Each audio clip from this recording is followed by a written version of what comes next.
আজিমপুর কবরস্থান। এখানে নতুন কবরের জন্য মাটি খুঁড়লেই বেরিয়ে আসে মানুষের হাড়গোড়।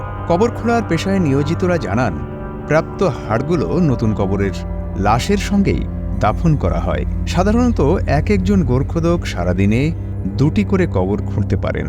আকার আকৃতি অনুসারে এক একটি কবর খুঁড়তে 2 থেকে 3 ঘন্টা লেগে যায়। কবর খোঁড়ার কাজটি বেশ শ্রমসাধ্য বলে জানান গোরখোদকেরা। যে হাড়গুলা উঠে ওই হাড়গুলো আবার আমরা ওই পুনরায় নতুন কবরের সাথে ওই মাটির ভিতরে দিয়ে দিই। এখানে সকাল 6টা থেকে নিয়ে রাত 11টা পর্যন্ত প্রায় 20-21টার মতো হয়। 20-21টার মতো কবর, বাচ্চা বড়। প্রতিদিন 10 থেকে 12টার মতো কবর প্রতিদিন রেডি থাকে। এখানে আপনার 3 বছরের মতো একটা কবর এখন থাকে আর কি। 3 বছর পর পর ওটা উঠানো হয়, ওটা এটা পর্যন্ত দেওয়া হয়। এটা তো একটা কবরের কাজ, এটা সবের কাজ অবশ্যই, লাশ দাফন করা।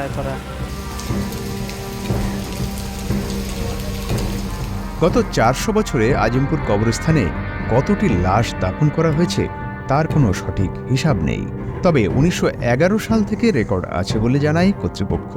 আজিমপুর কবরস্থানে পুরাতন কবরস্থানের জায়গার পরিমাণ হচ্ছে 24.4 একর। আমাদের এখানে কবরস্থানে যে টাইলস করা আছে বা পাকা করা আছে সেগুলো স্থায়ী কবর, অনেক আগের। এই কবরস্থান 400 বছর আগের প্রতিষ্ঠা। তো 1911 সাল থেকে আমাদের রেজিস্টারভুক্ত হয়। তারও আগের অনেক কবর আছে, ব্রিটিশের সময়ে, পাকিস্তানের সময়ে, বাংলাদেশ সময়ে অনেক আগের কবর আছে। মার্বেল দিয়ে বাধাই করে রাখছে, পাকা করে রাখছে, সেগুলি তাদের স্থায়ী কবর, সংরক্ষিত কবর। প্রতিদিন গড়ে 30 থেকে 35টি লাশ দাফন করা হয়। সপ্তাহে প্রায় 200 থেকে 250টি লাশ এবং মাসে 700 থেকে 750 মানুষের শেষ ঠিকানা হয় এই গোরস্থান। বৃহত্তম এই কবরস্থানে প্রতিদিনই সমাহিত হচ্ছে নগরবাসীর মৃতদেহ।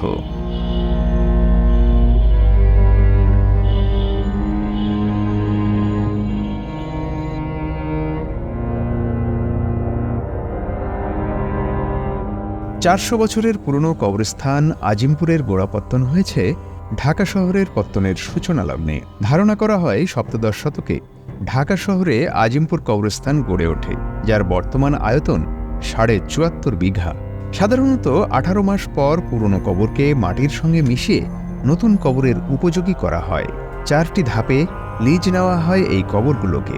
10 বছরে 5 লাখ, 15 বছরে 10 লাখ, 20 বছরে 15 লাখ এবং 25 বছরের জন্য 20 লাখ টাকা লিজ দিয়ে থাকে সিটি কর্পোরেশন।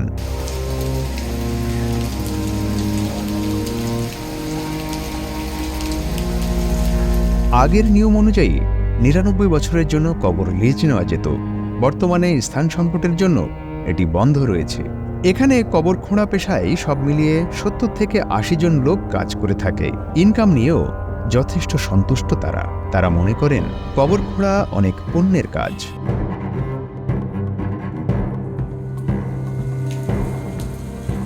এখানে ব্রিটিশ আমল ও পাকিস্তান আমলের বেশ কিছু কবর সংরক্ষিত আছে। সুকান্ত বিশ্বাসের দেওয়া তথ্য ও ভিডিও নিয়ে রিপোর্ট risingbeedi.com।